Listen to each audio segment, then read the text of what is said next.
Bueno, buenas tardes.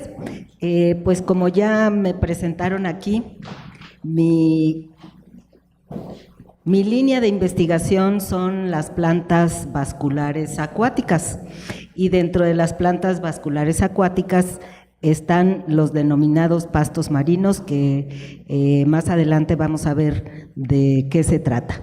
Muy bien, la ponencia, como ya lo señalaron, es ver cómo afecta el cambio climático a las praderas de pastos marinos, concretamente en la captura de carbono para formar el reconocido como carbono azul. Es que no funciona. Ya. Bueno, todos sabemos que el cambio climático es realmente un efecto que se está presentando en estos días, aunque haya una serie de voces que señalen que este fenómeno es algo natural en nuestro planeta, lo cual es cierto. Sin embargo, en este caso, la diferencia es si comparamos cuáles son las evidencias de cómo se han modificado a lo largo de la historia de la Tierra algunas condiciones, pues podemos entender que el cambio climático, si bien, repito, es algo que estamos observando, pues hemos sido altamente responsables de este asunto. Bueno, lo que les quiero mostrar aquí es precisamente estas evidencias, en donde vemos que en los últimos años han aumentado los registros de la presencia. No funciona. Los registros de la presencia de una serie de gases considerados de efecto invernadero. Pero no solamente los gases de efecto invernadero son un factor que puede estar influyendo en el cambio climático. Si pensamos en que las 3/4 partes de nuestro planeta es agua, pues el océano, que es un reservorio muy importante de este líquido, pues también tiene una serie de características que van a influir en precisamente este cambio climático. La biodiversidad en los océanos es diferente a la biodiversidad que podemos encontrar en las masas terrestres. De hecho, pues la biodiversidad en el océano, realmente tenemos un conocimiento muy limitado de él. Conocemos aproximadamente un 5% de lo que hay ahí. Conocemos más de lo que hay en la Luna y en el espacio que lo que hay en el océano, a pesar de que en él se desarrollan una serie de comunidades que son muy importantes. Hace un momento, el doctor que me antecedió hablaba precisamente de cómo las pesquerías han venido sufriendo un descenso muy importante en el número de individuos, y se han empezado a considerar como un recurso ya limitado. Pues cómo no van a ser limitados si hemos superexplotado todas las pesquerías de todo tipo, tanto de los organismos móviles como de los sésiles, y seguramente que el abulón está dentro de estos registros. Entonces, pues del océano tenemos el 80 billones de dólares. En el océano también se dan una serie de condiciones que tienen una interacción importante con el clima y que pues van a tener mucho que ver con el cambio climático. Y en ese sentido, solamente quisiera hacer mención de algo que, no sé, dependiendo de nuestra formación, conocemos o no conocemos esta situación. Y en el océano se da un fenómeno llamado circulación termoalina, que implica que el agua se desplaza, una masa de agua se desplaza a lo largo de todos los océanos, con ello formando un océano único, por decirlo de esta manera. ¿Desde qué punto de vista? Bueno, desde el punto de vista de que los nutrientes, los contaminantes, los sedimentos que pueda haber en esta gran masa de agua, pues van a recorrer todo el océano único que podemos observar ahí. Entonces, las partes verdes serían las partes más calientes de esta circulación, llamada circulación termoalina, porque está fundamentada en la capacidad del agua para disolver las sales y en la acción de la temperatura. Cuando las aguas son muy frías, normalmente las concentraciones salinas aumentan, puesto que la sal se libera en esas condiciones, lo que permite que las masas de agua se hundan y circulen a lo largo de todas las costas. En algunas partes emergen, en otras se vuelven a sumergir, y con esto pues crean esta banda transportadora que se hizo muy famosa cuando Al Gore hablaba sobre el cambio climático, y él utilizó mucho este esquema, pero pues Al Gore la descubrió seguramente a través de sus asesores, pero esto es algo que los que estudiamos el mar conocemos, porque es importante tenerlo en cuenta. Entonces, esta banda transportadora pues va a interactuar con todos los otros ambientes, con el siguiente, por favor, con todos los otros ambientes, y pues vamos a encontrar que hay un efecto en la atmósfera. Esto hay pues una acción de efecto y una acción en respuesta a este efecto, de tal manera que encontramos un organigrama en donde todos los factores están relacionados y afectan concretamente pues a todos los organismos de todos los niveles tróficos, o sea, desde el fitoplancton hasta los vertebrados, hasta los mamíferos marinos y a nosotros mismos. Y los afectan pues ocasionando cambios en su distribución, en su abundancia y también en su comportamiento. ¿Qué problemas encontramos que se presentan ante el llamado efecto del cambio climático? Pues encontramos que hay un incremento de las emisiones de CO2, fundamentalmente ocasionadas por las actividades humanas. Todos lo sabemos, lo escuchamos todo el tiempo en la radio, en la tele, todo el mundo habla de cambio climático, todo el mundo. Y todo el mundo estamos conscientes de que el uso de la energía de una manera desordenada, pues está incrementando el efecto de este cambio climático. Pero no vamos más allá.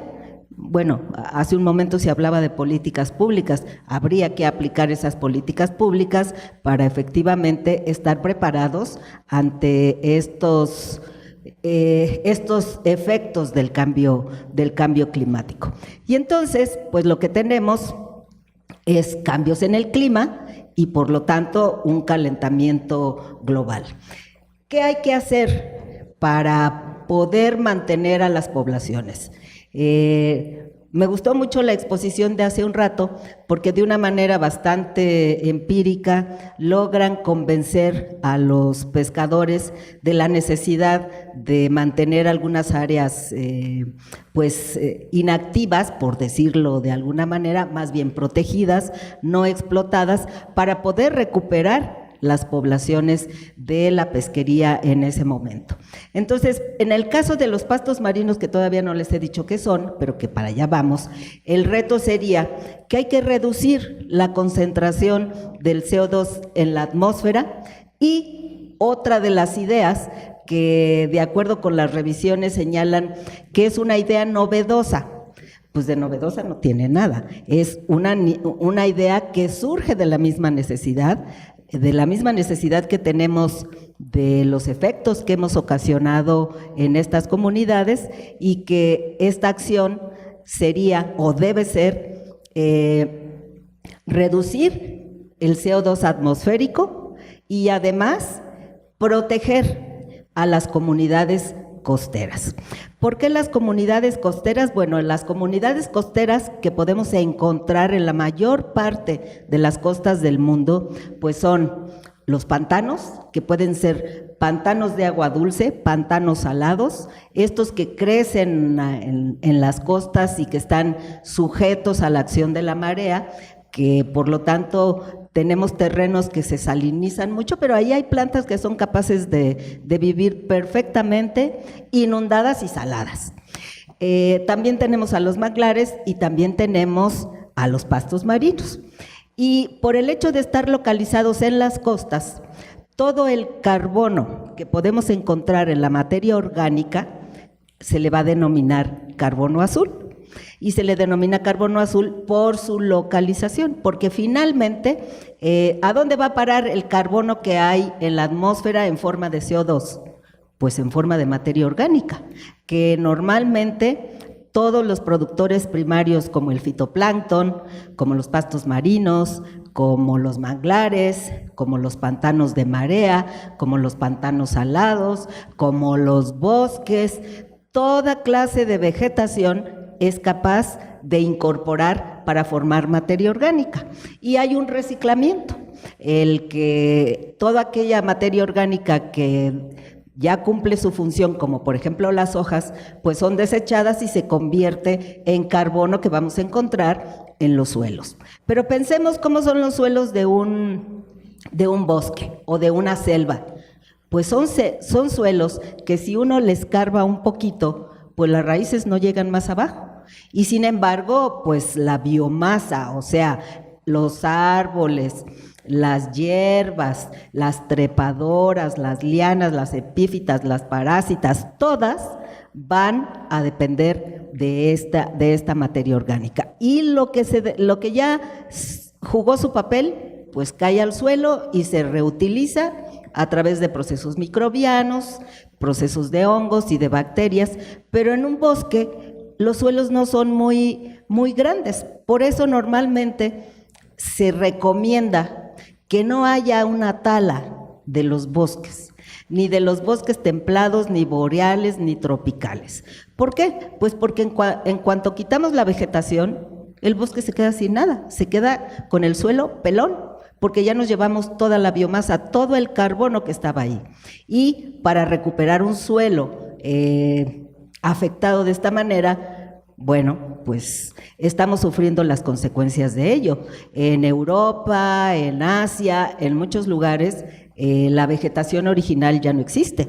Tenemos extensas praderas que han venido a sustituir a la vegetación original. La siguiente, por favor. Aquí tenemos un mapa en donde, si ustedes pueden observar, prácticamente en todas las costas, digo prácticamente porque no es en todo, prácticamente en toda la costa, la línea verde que observamos nos está representando en dónde están ubicadas estas comunidades costeras. Repito, manglares, pastos marinos y pantanos de marea. Entonces, en el océano es un sumidero de carbono. ¿Por qué es un sumidero de carbono? ¿Qué pasa con el CO2 que está en la atmósfera? ¿Qué va a suceder con él? Pues se va a disolver en el agua. Y al disolverse en el agua va a ser posible que sea capturado para formar materia orgánica por los productores primarios. Entonces, si aumentamos el nivel de CO2 en la atmósfera, estamos saturando también el océano de este gas.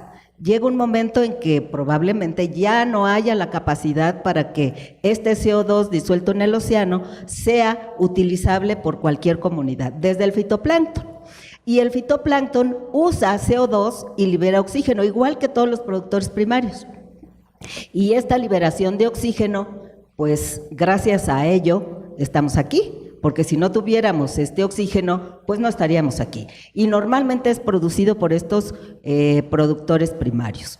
Normalmente creemos que son los bosques los que nos proporcionan la mayor cantidad del oxígeno que respiramos en la Tierra, pero no, es el fitoplancton el que proporciona la mayor cantidad de ello. Entonces, fíjense, cerca del 93% del CO2 de la Tierra, que son aproximadamente unas 40 teratoneladas de carbono, se almacena y se distribuye en los océanos, o sea, es muchísimo. Pero si vemos en dónde están localizadas toda esta línea verde que nos representa a las comunidades costeras, pues la superficie que ocupan estas comunidades costeras realmente es mínima comparada con toda la extensión de la tierra que ocupan todas las masas continentales. Entonces, comparemos qué cantidad de bosque podemos encontrar en todas las masas terrestres y las comunidades que podemos encontrar en las márgenes o en las costas de prácticamente todo el mundo. A pesar de eso, la siguiente, por favor, encontramos que pues, las comunidades costeras son muy eficientes en el secuestro de carbono. Y aquí ya vamos a empezar a utilizar este otro término, pero esto de secuestro de carbono no es más que usar el carbono para formar materia orgánica. Entonces, ¿qué es lo que cómo reconocemos nosotros estas cantidades que hay en estos distintos ambientes? Por ejemplo, en el océano tenemos 38 gigatones de carbono, ¿sí? Esa es, digamos, la cantidad analizada. Bueno, todas las estrategias metodológicas tienen sus limitaciones y normalmente se van desarrollando nuevas para poder tener evaluaciones más precisas. Entonces, esta evaluación de cuánto carbono tenemos en los distintos compartimentos nos da una idea, pues, de en dónde está ubicado la mayor parte de él. Entonces, fíjense, de los combustibles fósiles, el 6.300 gigatones. En la atmósfera encontramos 730. De los cambios que se han hecho del uso de la tierra, se ha generado y se recircula el 1.9 de la atmósfera hacia la vegetación y de la vegetación hacia la atmósfera el 1.7.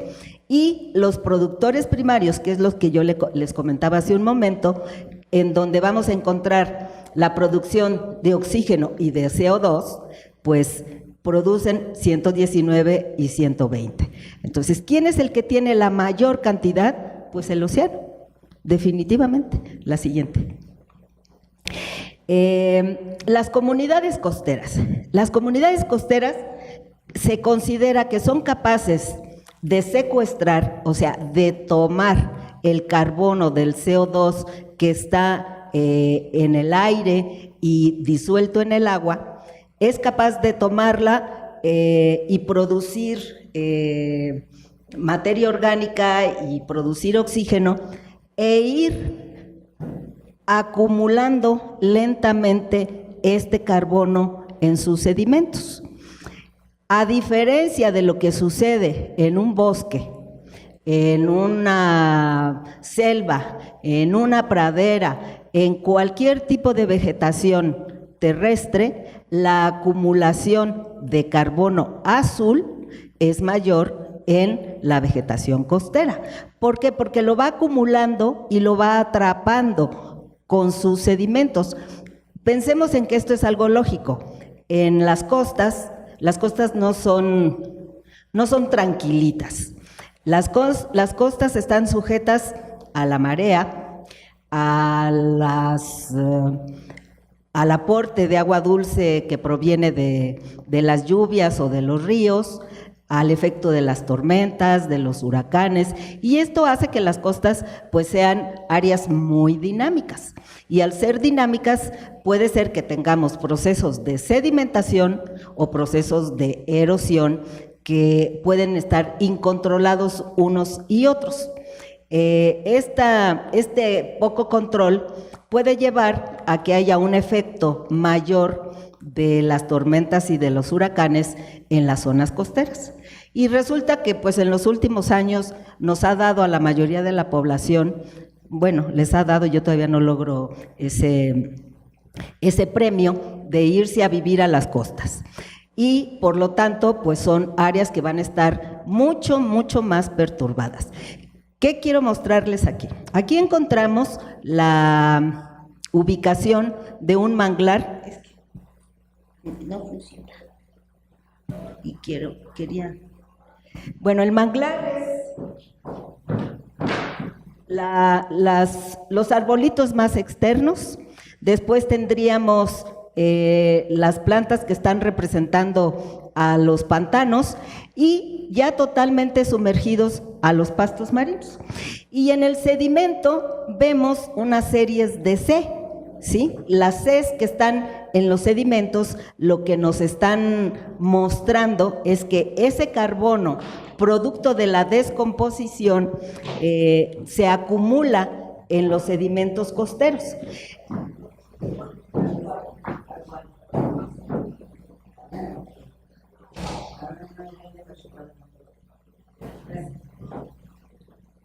Entonces, fíjense, aquí lo que tenemos es el carbono disuelto, la materia orgánica disuelta, los nutrientes nitrogenados, los amonios, la producción de CO2, la producción de oxígeno y la captura de CO2, y aquí tenemos el carbono que va quedando enterrado en el sedimento.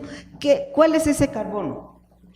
Ese carbono, pues es producto de la fotosíntesis que llevaron a cabo estas comunidades, cosa que no sucede en las selvas ni en los bosques boreales. Ellos no acumulan este carbono. Como les comentaba hace un momento, los suelos, una vez que se tala la vegetación de un bosque, adiós. Ese suelo se queda desnudo de nutrientes, desnudo de un sitio donde seguirse desarrollando las plantas, y tiene que pasar mucho tiempo para poder recuperar parte de este ecosistema. Entonces, esta es una propiedad o una característica de la vegetación costera. Por eso se le llama carbono azul, no porque venga pintado de azul, no, es porque está precisamente en las áreas costeras y sí nos da una idea de quiénes están formando mayor carbono azul.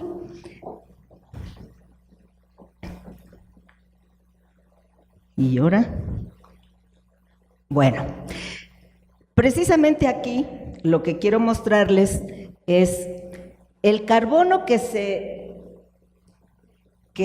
las plantas generan, lo vamos a encontrar distribuido tanto enterrado como en su superficie aérea. ¿Cuál es su superficie aérea? Los troncos, las ramas, las hojas. ¿Y cuál sería el enterrado? Bueno, pues en el caso de los manglares, los pantanos y los pastos marinos, sus rizomas, porque tienen la mitad de su cuerpo metido en los sedimentos. Y al tener esa mitad de su cuerpo metido en los sedimentos, pues ahí van a estar dejando sus restos enterraditos. Y como son ambientes anóxicos, pues están como las momias, que mientras nadie llegue a abrir el sarcófago, ellos van a estar igual. El problema es abrir el sarcófago. ¿Y a qué sarcófago nos estaríamos refiriendo? Pues a lo que acostumbramos a hacer, llegar y quitar el manglar para poner un hermoso desarrollo turístico, llegar y quitar los pastos marinos, como sucedió en Cancún cuando se formó Cancún, cuando se construyó Cancún.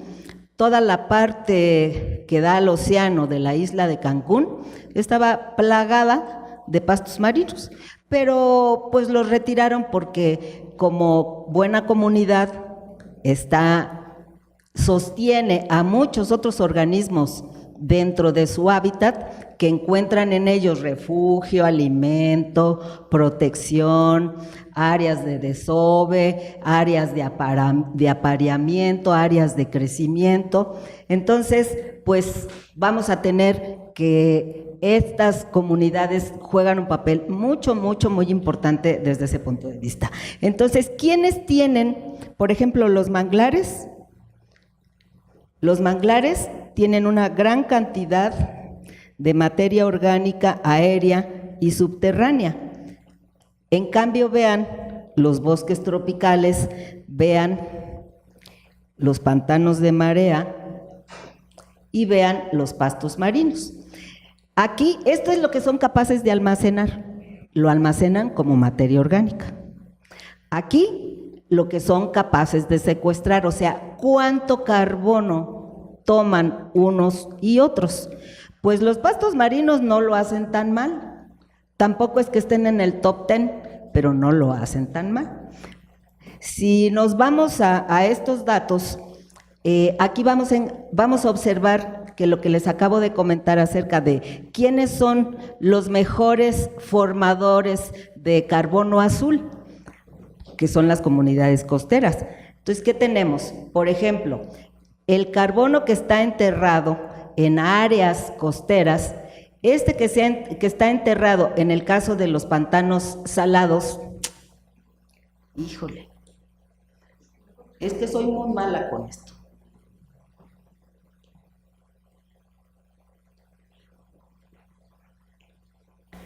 El carbono que está enterrado en los pantanos salados va de 218, en este caso, de 218 en un área, porque está relacionado con el área. O sea, ¿cómo vamos a poder dar un valor si no lo relacionamos con un área que ocupe esa comunidad? Bueno, en este caso, los pantanos salados, calculados para un área global de 22,000 a 400,000 kilómetros cuadrados, se encontró, es la tasa de carbono que se está enterrando. Y este es el carbono que se encontró ya en cada uno de ellos. Entonces, fíjense, esto fue evaluado en 96 sitios, en el caso de los manglares en 34, en el caso de los pastos en 123. Y si observamos los valores, pues de 4.8 con esta desviación estándar que seguramente se refiere a lo que evaluaron en el área de 22,000 kilómetros, comparado con 87.2 de 400,000. Bueno, es comprensible, ¿verdad? Si el área es mayor, la cantidad de carbono va a ser mayor. En el caso de los manglares, va de 31.1 a 34.4. Digamos que estos son los valores que se ha encontrado que producen de carbono azul estos ecosistemas. Y aquí está el área a la que se relaciona. De 34 sitios con esta superficie, en los pastos marinos de 23 sitios, el valor va de 138 y nada más para una superficie de 177,000 hectáreas y una de 600,000, los valores van de 48 a 112. Entonces, ¿quién está produciendo más? Pues los pastos. Si se fijan, va de 48 a 112, de 31.1 a 34.4. Aquí, si bien vemos un valor de 87.2, pues estaría dentro de este rango, ¿no? Porque los pastos van a estar produciendo o manteniendo esta cantidad de carbono azul. Si comparamos con los bosques, pues los bosques aquí tienen 53.0, 78.5, 49.3 y obviamente este es el número de sitios, esta es la extensión, fíjense la extensión de los bosques boreales, de los bosques templados, perdón, 10,400,000 kilómetros cuadrados. Eso produce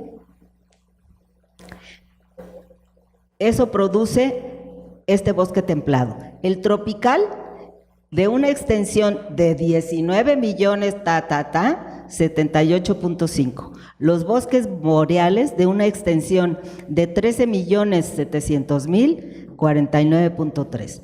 Entonces, ¿quiénes siguen siendo las comunidades más productivas de carbono azul? Las costeras. Las costeras, porque si bien se muestran valores altos en los bosques templados, tropicales y boreales, la extensión para la cual se asigna esa cantidad también es mayor. Entonces, si comparamos la extensión de los pastos y la extensión de los bosques, pues obviamente que estos son mucho más productivos. Bueno, esta es una comparación que ya le voy a... Pastos.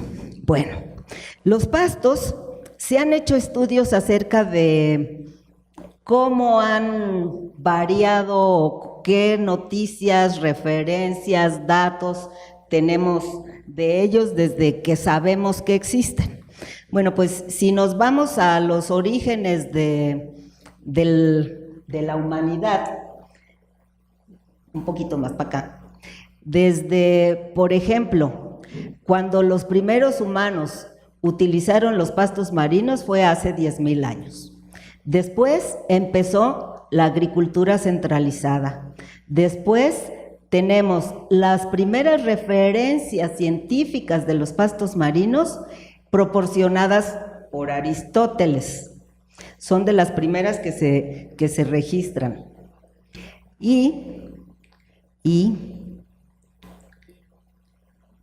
después tenemos la expansión a lo largo de todos los océanos de los barcos de pesca. Después tenemos la primera identificación taxonómica de los pastos que hizo Linneo hace aproximadamente 100 años. No vamos más para allá. Si estamos hablando de que aquí son 10,000, aquí son 1,000, estos son 100, aquí tenemos el presente, comparemos la concentración de CO2 en el océano en partes por 1,000. Pues aquí en el océano, no en la atmósfera, en el océano.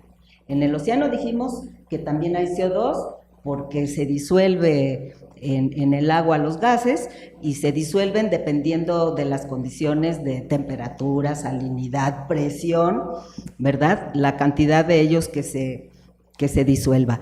Después, ¿cómo ha cambiado el nivel medio del mar? Pues de hace 10,000 años a la fecha, prácticamente no ha cambiado mucho. Sin embargo, con el calentamiento global decimos se van a derretir los polos y va a subir el nivel del mar. Pues esperemos que podamos revertir esto, pero bueno, a ver más adelante quién lo reporta. Y finalmente aquí tenemos cómo ha crecido la población humana. Entonces, pues esto plantea una situación un tanto difícil para los pastos marinos. ¿Qué hacen los pastos marinos? Su papel en las costas. Protegen las costas. ¿Por qué las protegen? Bueno, porque al estar ahí y formar un entramado de rizomas y de hojas, pues cuando los observamos en la costa, pues vemos que las praderas se mueven exactamente como si fuera un campo de trigo, ¿no? Al vaivén del viento, en este caso sería al vaivén de las olas, y eso permite que estas plantas atrapen los sedimentos suspendidos y los compacten, los aprisionen con partes de sus rizomas y sus raíces. Y en esos rizomas y raíces tienen un mucílago que les permite atraparlas, de tal manera pues que van formando capas de sedimento. Y dentro de estas capas de sedimento vamos teniendo el carbono que se produce dentro de los pastos y que cae ahí y que se atrapa ahí, pero otra parte se va. ¿Cómo se va? Pues en forma de hojas, de rizomas, etcétera. Pero el que se queda ahí se va apisonando, se va, se va formando ahí dentro del suelo. ¿Qué otra cosa hacen? Pues al estar ahí protegiendo las costas, evitan los procesos de erosión. Son importantes productores primarios, eso ya sabemos qué es. Son los principales aportadores de nutrientes en el mar, junto con los manglares y junto con el fitoplancton y los pantanos de marea. Son áreas de gran biodiversidad. Encontramos bichos de todo tipo, vertebrados, invertebrados, unicelulares, pluricelulares, todo lo que se puedan imaginar a lo largo de toda la planta y dentro del mismo sedimento. Les comentaba, son áreas de refugio, de protección, de alimentación, de anidación, transferencia de alimento. ¿Por qué transferencia de alimento? Pues porque, como vimos en la gráfica anterior, están los manglares, están los pantanos, están los pastos, y hubiera puesto los corales, porque en muchas ocasiones encontramos todos estos ecosistemas. Entonces, si los pastos están produciendo esto, pues la energía a través de sus detritus va a ir de un ecosistema a otro, desde el manglar a los pastos, de los pastos a los corales, en el caso de que existan. También son indicadores ecológicos. Su forma de crecimiento nos permite identificar, si nos echamos un clavado terrible a su morfología, y digo terrible porque es un trabajo muy arduo, el poder saber cuántas hojas forman al año estas poblaciones y con eso poder calcular su edad y con eso poder calcular su demografía, o sea, cuántos más pastos marinos se van a producir en el ecosistema. Y además, que es el tema que nos ocupa, pues son sumideros de carbono. Y este carbono, pues es el carbono azul, que es el que se va depositando. La siguiente, por favor. Bueno, ¿qué son los pastos marinos? Son plantas vasculares angiospermas. Las angiospermas son plantas con flores.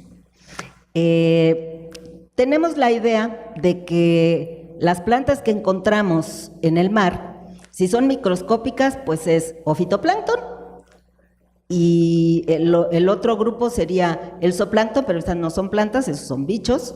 Es un gran productor primario el fitoplancton. Algas, que las algas se han propuesto como los ancestros de las plantas vasculares terrestres. ¿Por qué insisto en lo de vasculares? Porque las algas no son vasculares. Las algas toman los nutrientes y todo lo que necesitan a través de su cuerpo al estar en el agua. Los pastos marinos, los manglares, los pantanos, no. Ellos lo toman de los sedimentos, de los nutrientes que están en los sedimentos, de los nutrientes que están disueltos en el agua, y los transportan como nos enseñaron en la primaria, ¿verdad? De que la savia bruta, la savia elaborada, a través de sistemas de conducción. Por eso se llaman plantas vasculares. Y además producen flores y frutos. No sé cuántos de ustedes realmente estaban enterados de que hay plantas marinas que producen flores, que producen frutos y que no son algas, sino que son angiospermas. ¿Por qué están en el mar? Pues igual que los mamíferos marinos. Provienen de organismos que se desarrollaron en la tierra y que una vez que adquirieron nuevas habilidades, nuevas capacidades, tuvieron la oportunidad de regresar nuevamente al agua como hijos pródigos, pero como buen hijo pródigo, ya sin todos esos atavismos y carencias, sino con nuevos elementos. Y en este caso, ¿qué hace? ¿Cuáles son esos nuevos elementos de los pastos marinos? Flores y frutos. Entonces, ahora imagínense cómo se lleva a cabo la polinización de plantas que están totalmente sumergidas. Bueno, son de las interrogantes que se han venido conociendo en los últimos años, porque son comunidades muy poco conocidas, realmente. Si uno va a cualquier lugar de la costa en México, porque las hay, los pescadores le llaman las algas o el sargazo, y no es ni algas ni sargazo, son pastos marinos, pero tampoco son gramíneas. O sea, ¿qué son las gramíneas? Las gramíneas son la familia a la que pertenece, por ejemplo, el maíz, ¿no? O las poáceas, dependiendo de la categoría taxonómica que querramos usar. No son esos pastos, se les llama pastos porque cuando uno se mete al agua, lo que ve ahí es como una pradera. Hagan de cuenta una pradera pues de trigo o de maíz, o una pradera africana en donde nos puede saltar el león, el elefante, y nos salta, ¿sí? Nos saltan pues los peces con espinas, las medusas, los briozoarios, los erizos. O sea, cada ecosistema tiene su problemática. Entonces, ustedes observan aquí una hermosísima flor de este pasto marino. Esta es una fotografía submarina. El sistema de raíces que yo les comentaba que producen. Aquí está el sistema de raíces. Vean la parte aérea, que esto es materia orgánica, pero aquí hay materia orgánica, y esta materia orgánica, hasta que no llegamos nosotros a sacar esta muestra, estaba muy a gusto, con su ambiente anóxico. En el momento en que nosotros empezamos a perturbar, por la razón que sea, estas comunidades, ¿qué pasa en los sitios donde estaban enterrados? Esto era anóxico. En el momento en que lo extraemos, pues se pone inmediatamente en contacto con el oxígeno y empieza a haber una descomposición. Al haber una descomposición, ¿cuál es uno de los productos? Más nutrientes, pero CO2.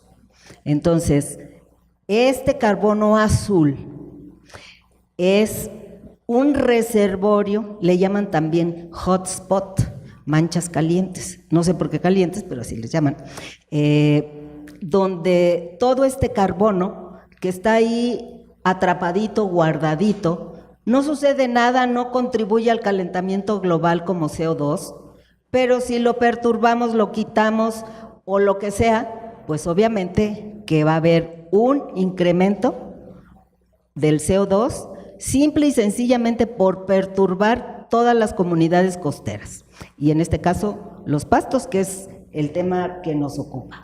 Entonces, bueno, ya habíamos dicho que tiene un excelente sistema de anclaje, son modulares. ¿Qué significa que sean modulares?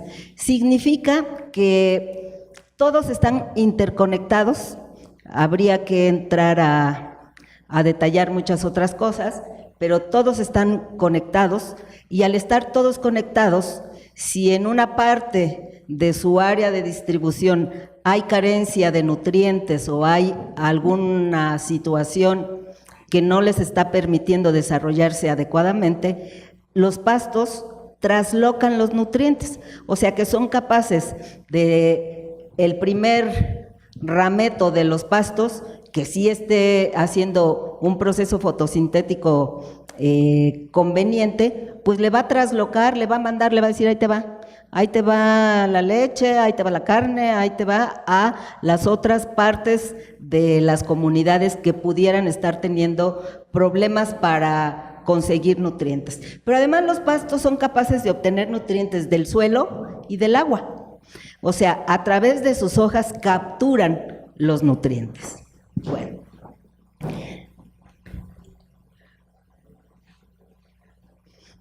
Esto ya les conté sobre su papel.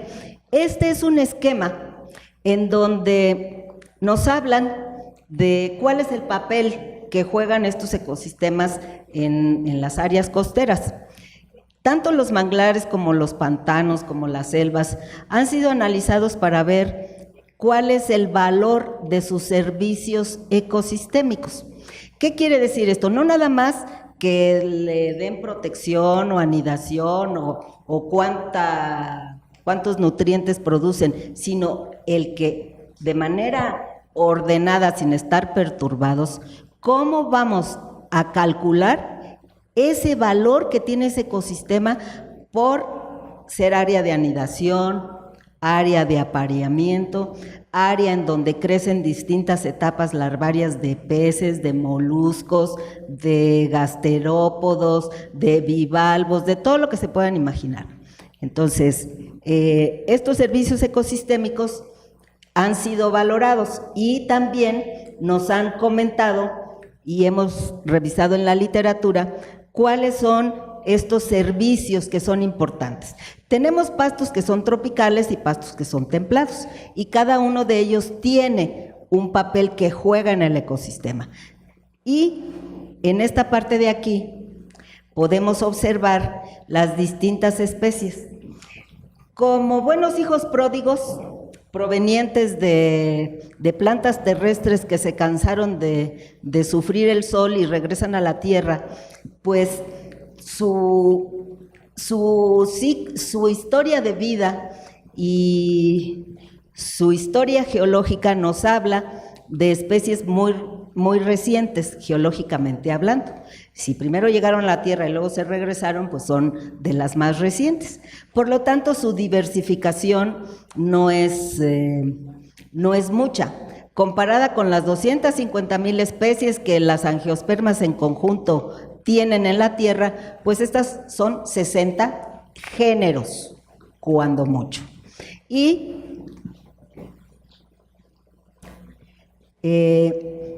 estos ecosistemas, encontramos que la mayor diversidad de las especies están en la zona del Océano Índico. Y además se han evaluado estos servicios ecosistémicos. Por ejemplo,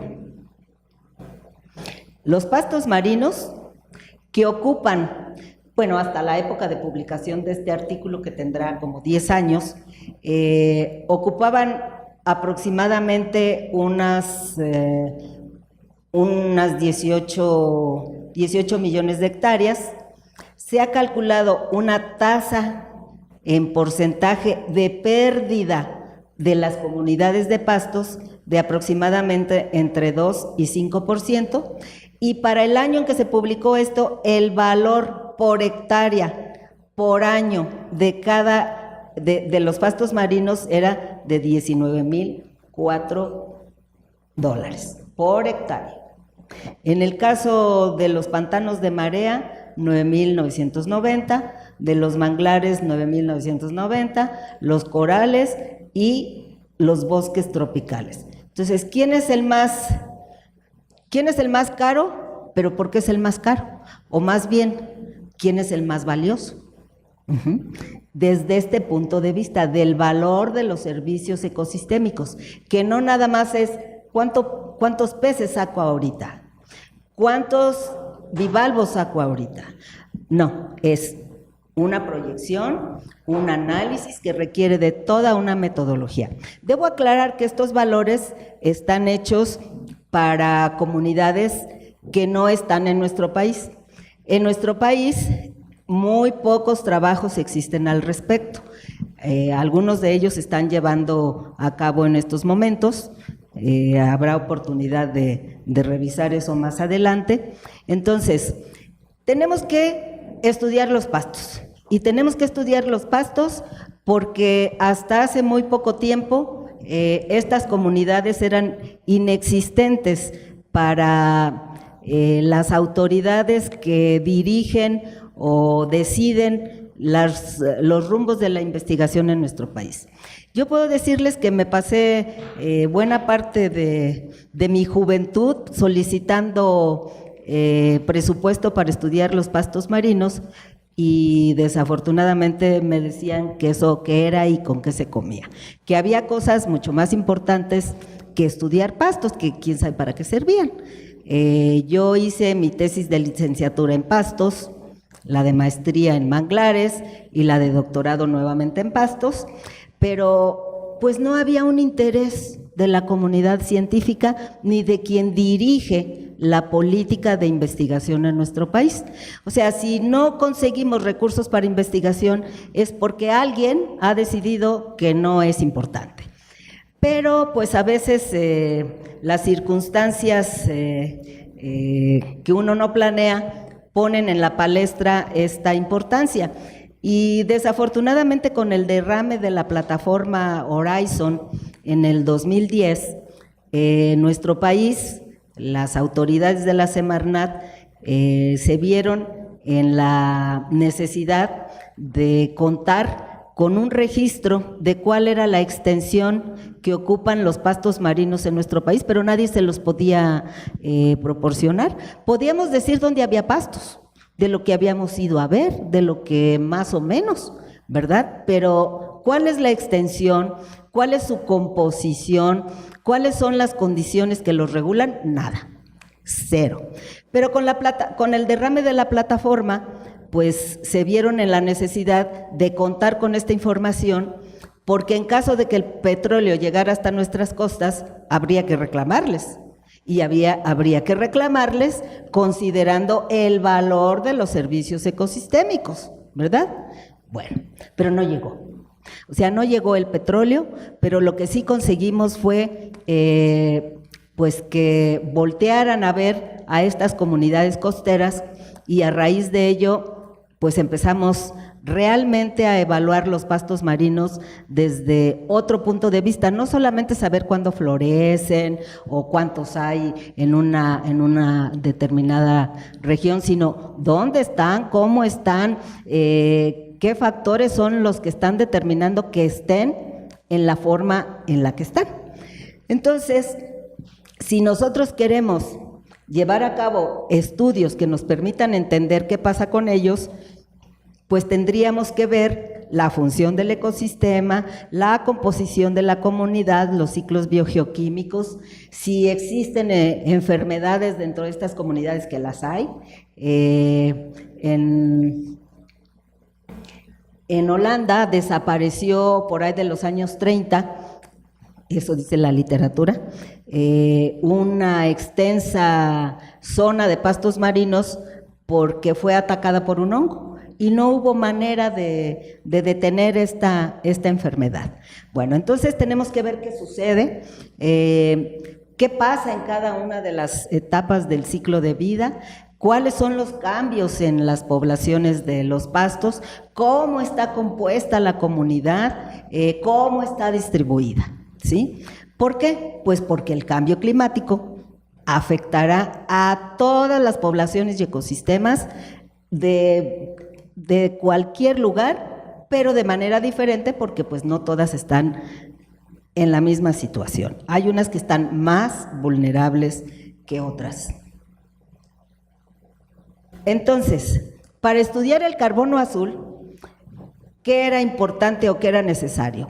Determinar su extensión, puesto que conocer el área que ocupan es muy importante para el análisis y para los estudios biogeográficos, cómo están distribuidas las especies, los cambios que existan en los ecosistemas, cómo pueden reflejarse en la distribución de estas especies. Y entonces, pues recurrimos a la bibliografía, en donde encontramos que estas son las áreas en las cuales se considera que podemos encontrar pastos marinos. Y si se fijan, pues a excepción de la Antártida, podemos encontrarlos prácticamente en todas las costas del mundo. Pero pues tampoco es que estén a lo largo de toda la costa del mundo, no. Están en zonas específicas. Y esta es una propuesta de cómo están distribuidas en regiones biogeográficas los pastos. Y es algo que apenas si nos daba cierta información. ¿Qué fue lo que revisamos también? Lo que vemos aquí es el número de estudios sobre pastos que se han realizado hasta ahora a nivel mundial. Entonces, si ustedes se dan cuenta, México, bien, muchas gracias. Todo esto es todo esto pues es la costa de Estados Unidos, es el Caribe, que a los gringos les interesa mucho, la parte del Mediterráneo, la parte de Holanda y Dinamarca tienen poblaciones importantes, y en Australia y Nueva Zelanda. Aquí faltarían los estudios de las Filipinas por aquí. Pero si se fijan, pues son muy poquitos, y en México, pues prácticamente nada. Y este es un mapa que proporciona la Conavio, donde nos dice dónde hay pastos, pero no nos dice ni qué especies, ni cuánto, ni de qué extensión, nada. Entonces, pues nosotros tuvimos que hacer ese estudio. Esta es una foto de cómo se ve un pasto marino en la costa. Esta es una foto de pastos marinos mezclados con las algas, porque no están solos. Viven, comparten el espacio con las algas macroscópicas. ¿Y qué especies tenemos en México? Pues en México tenemos Zostera, que está en el Pacífico, igual que Philospadics, los dos Philospadics, Syringodium, Alodule, Thalassia, Alófila, dos especies de Alófila y una especie de Rupia. O sea, si se dan cuenta, cuando mucho tenemos 9 géneros en nuestro país, pero desde el punto de vista de la diversidad, tenemos más que los gringos. O sea, los gringos tienen Zostera y párale de contar. Thalassia en Florida, pero nada más. En el Mediterráneo hay 3 especies y son diferentes. Y en donde hay muchísimas, pues es en el sureste asiático, puesto que estas plantas se formaron, se originaron en esta zona del mundo, igual que los manglares. O sea, todos ellos son originarios de esta parte del mundo, que después migraron a todas las otras costas. Antes de que se cerrara el canal de Panamá, se supone que algunas de las especies cruzaron por allí y subieron al Golfo de California, pero bueno, estos maravillosos estudios, porque son realmente maravillosos los estudios biogeográficos, cuando uno le va siguiendo la ruta a una especie para ver cuándo salió de su lugar de origen y cómo llegó a desarrollarse en otro lado, son preciosos, pero son de otra naturaleza a lo que nosotros en este momento necesitamos conocer. Entonces, aquí tenemos más fotos, aquí están los pastos, aquí están sus rizomas, aquí están sus flores, aquí está una flor femenina ya fecundada con el botón.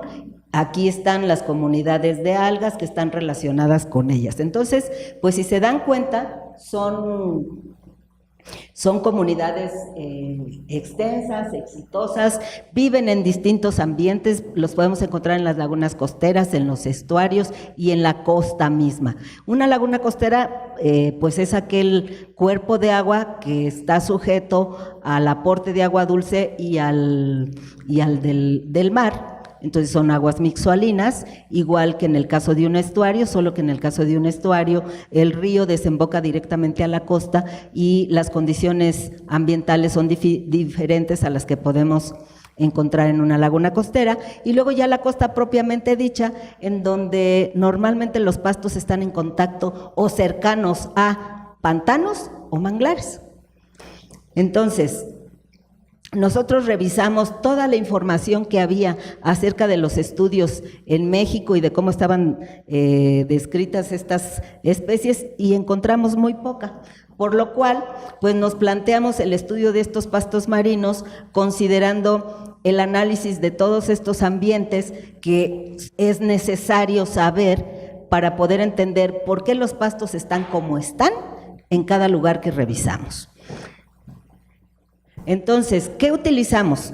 Pues obviamente que para medir, para saber qué extensión tienen los pastos, pues yo cuando hice mi tesis agarraba la cinta métrica y decía, a ver, de aquí a acá, 2 metros por 2 metros, o cuadriculábamos extensiones de 10 por 10 y contábamos todo lo que había ahí. O sea, era un trabajo de negros, porque prácticamente trabajábamos con las manos. ¿A qué me refiero? Pues eso, de que te metes con el tanque y estás contando ahí, cuando ahora podemos contar con otros sistemas, con otras metodologías que nos proporcionan información más rápida, confiable y analizable.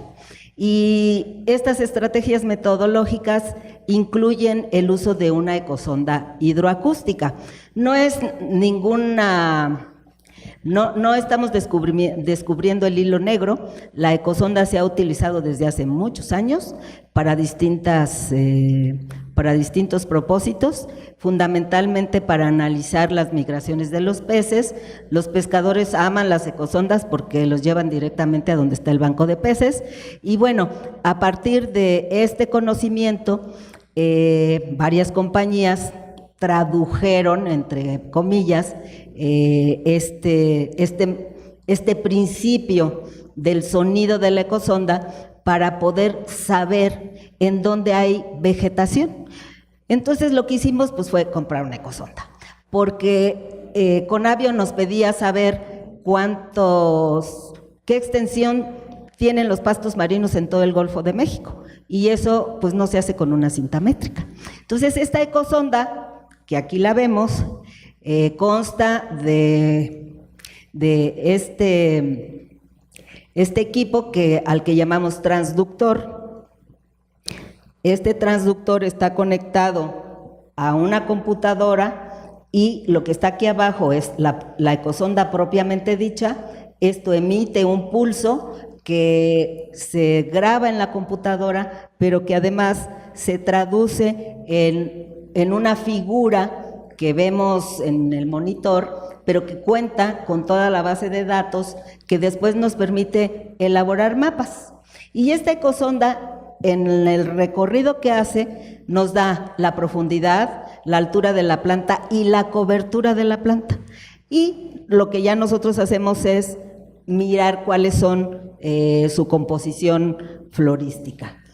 Además de todo esto, para poder estudiar los pastos y en este caso el carbono azul, pues hay otra serie de metodologías que tenemos que implementar, como el análisis de sedimentos, el análisis de carbono azul en estos sedimentos, colectamos agua intersticial de los sedimentos, del agua misma, para hacer la determinación de nutrientes. O sea que hacemos un estudio, nosotros creemos, pues bastante completo.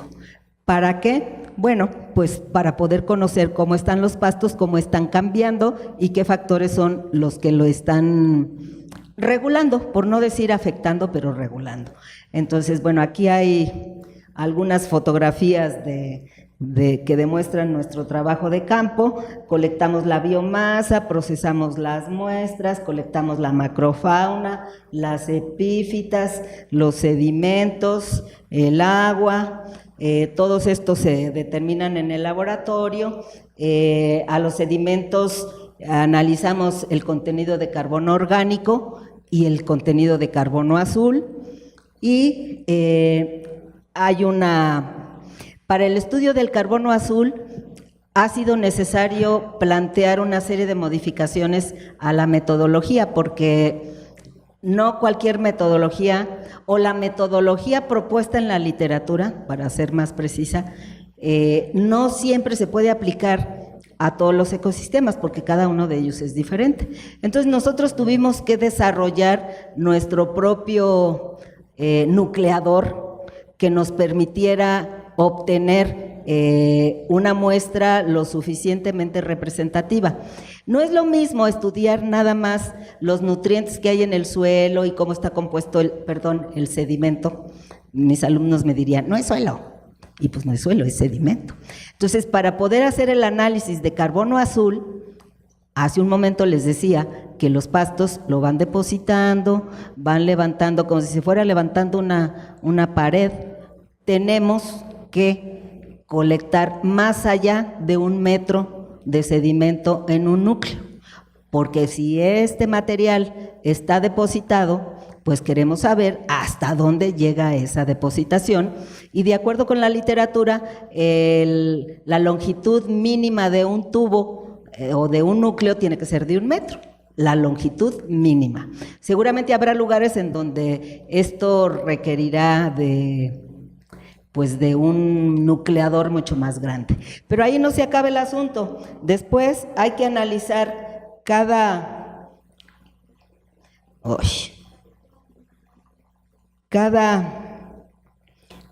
muestra, pues a lo largo de cada 10 centímetros. Y después mandar a analizar esas muestras a un laboratorio especializado, porque nosotros podemos determinar el carbono orgánico, pero el carbono azul no. ¿Qué es esto pues del carbono azul? Pues es el que está ahí enterrado. Y este carbono que podemos encontrar en los pastos tiene 2 orígenes: autóctono, o sea, se produce ahí, y alóctono. Proviene o de los manglares, o de las marismas, o de los ríos, o de cualquier otro lado. Entonces, ¿cómo vamos a saberlo? Pues haciendo la determinación solamente de carbono orgánico no lo vamos a lograr. Hay que hacer un estudio muy particular con radionúcleos. En este caso se utiliza el plomo, el cual nos dice cuál es su origen, o sea, si proviene del manglar o si se generó en los pastos y cuánto tiempo tiene. O sea, ¿cuánto hace que se depositó? Entonces, nosotros lo que esperamos encontrar en nuestro estudio de carbono azul en la península de Yucatán es saber qué proporción de uno y otro carbono está en esos sedimentos y cuánto tiempo tiene. Ustedes pueden decir, bueno, ¿y eso para qué? Pues eso nos va a dar una medida de la cantidad de CO2 que se va a liberar a la atmósfera si nosotros perturbamos a los pastos marinos. Y normalmente uno dice a nosotros, y nosotros como sociedad civil difícilmente vamos a tener un presupuesto como los españoles o otro grupo muy interesados en desarrollar la hotelería para el turismo en el Caribe, que es en donde más amenazados están los pastos marinos. Entonces, pues, esto es lo que nosotros evaluamos, analizamos para poder saber la extensión de los pastos marinos, su composición florística, sus principales variables y cuáles son los sitios en los que podemos encontrar a estas comunidades mejor representadas. De nuestros primeros resultados, ya voy a acabar para que no se cansen, de nuestros primeros resultados ya encontramos, ya calculamos, la superficie que ocupan los pastos marinos en cada uno de los sitios donde se distribuyen en el Golfo de México. Y uno de los lugares donde más pastos hay, pues es ¿dónde lo tengo aquí? En los Petenes. Los Petenes es esta parte que va de la ciudad de Campeche a Celestún en la costa. Los Petenes es un área natural protegida, en donde encontramos la mayor extensión de manglares, de petenes y de pastos. No hay otro lugar en nuestro país en donde los pastos marinos tengan esa extensión. ¿A qué me refiero con esa extensión? Bueno, aquí lo que tenemos son los lugares que mapeamos a lo largo del Golfo de México, los sitios en donde encontramos pastos. Esta es la Laguna de Carmen y Machona, en fin, y este es los Petenes. Aquí está la ciudad de Campeche, aquí colinda con Yucatán, y toda esta parte está ocupada por pastos marinos. Y lo mejor de todo es que estos pastos, la superficie que ocupan van desde la orilla hasta 20 kilómetros mar adentro, 20 o 25 kilómetros. No hay otro lugar en nuestro país con esa extensión. Podemos decir que los Petenes es, dentro del área natural protegida de la misma, pues la comunidad de pastos más esperanzadora, por decirlo de alguna manera. Todavía no sabemos, no nos atrevemos a decir si está perturbada o no está perturbada. Creemos que hay sitios muy rescatables y otros que habrá que tomar algunas medidas para conservarlo, y de nuestros resultados pues ya tenemos aquí desde la composición florística, ¿sí? En donde tenemos las áreas de distribución por categoría de cobertura, las alturas de la vegetación, y esto obtenido con la ecosonda. Es como yo les decía, la ecosonda nos permite saber dónde hay, qué altura tiene y qué cobertura. La cobertura es si está al 100%, al 50%, al 10%. Entonces, es información muy valiosa. Paralelamente, nosotros hacemos otros registros que nos permiten complementar esto. Y esta información nos permite elaborar mapas como estos. Esto no es en Petenes, esto es en Holbox, que es otro de los sitios que hemos estado también analizando. Y bueno, aquí les quería mostrar algún aspecto de cómo se ven los pastos. ¿Sí? Estos son sumergidos, todo estos son sumergidos, y este es pues con una visión desde la superficie. Este es una representación de donde muestreamos en la laguna de términos. Aquí podemos ver la representación de un ecograma en donde nos está diciendo precisamente la altura de la planta y la cobertura. Y bueno, finalmente, algunos datos de la morfometría de las plantas, la altura mayor de las hojas, la mínima, el número de hojas, y pues aquí de manera enlistada, cómo el calentamiento global puede llevar a que haya un efecto pues lamentable sobre las comunidades de pastos. El aumento de la temperatura, si siguen las proyecciones como van, pues, ¿qué va a ocasionar? Pues va a ocasionar cambios en su fisiología. Si a principios de año florece y lo hace hasta mayo o junio, pues no sabemos cómo vaya a funcionar esto ahora. Si el cambio de la temperatura, el aumento, lleve a que los procesos de floración o no se den o se adelanten. Y si se adelantan, ¿qué repercusiones? No lo sabemos. También el aumento de la temperatura pues puede afectar su metabolismo, cambios en los patrones estacionales, en su abundancia, la biología floral, el crecimiento explosivo de epífitas. A largo plazo, el calentamiento global pues, puede acelerar la eutrofización. La eutrofización es la cantidad de nutrientes que encontramos disueltos en el agua. Se dice que un reservorio acuático está eutrofizado cuando tiene demasiados nutrientes, y tener demasiados nutrientes no es que sea muy bueno, es que le llega mucha contaminación, en pocas y llanas palabras, ¿no? Entonces, la variación de la salinidad, la elevación del nivel del mar, digamos que todos estos son factores que van a afectar a los pastos.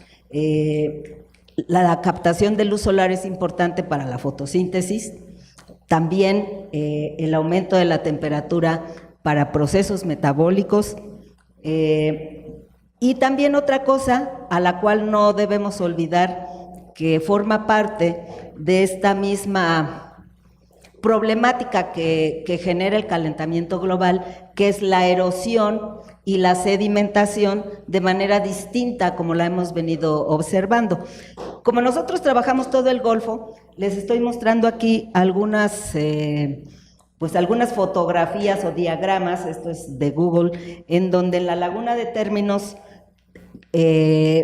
los estudios geológicos de los últimos años han demostrado que la línea de costa, imagínense que esta línea de costa venía así, ¿no? Pues vean todo lo que se ha venido erosionando.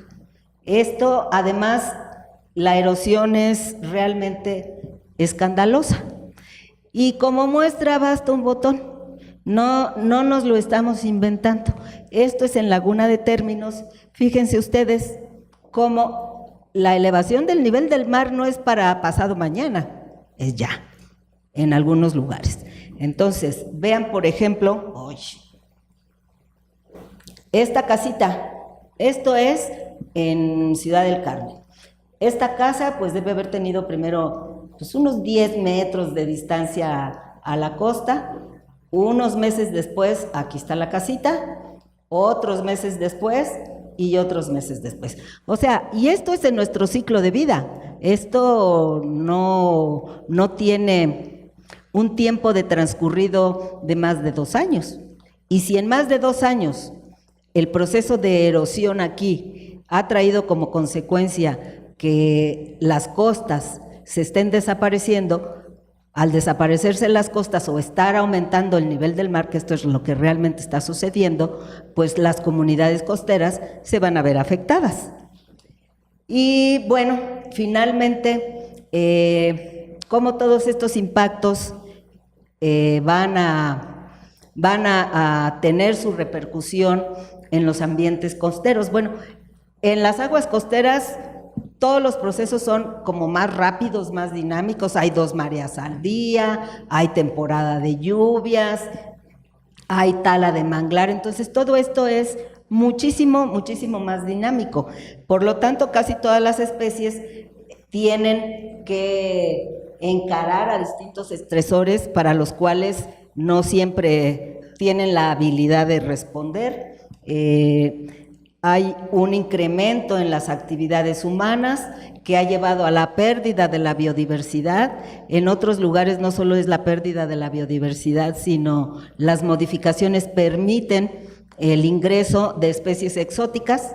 Una de ellas, por ejemplo, Caulerpa, ay, se me fue el nombre, Caulerpa, bueno, ahorita me acuerdo. Una Caulerpa que fue introducida al mar Mediterráneo a través del agua de lastre de los buques.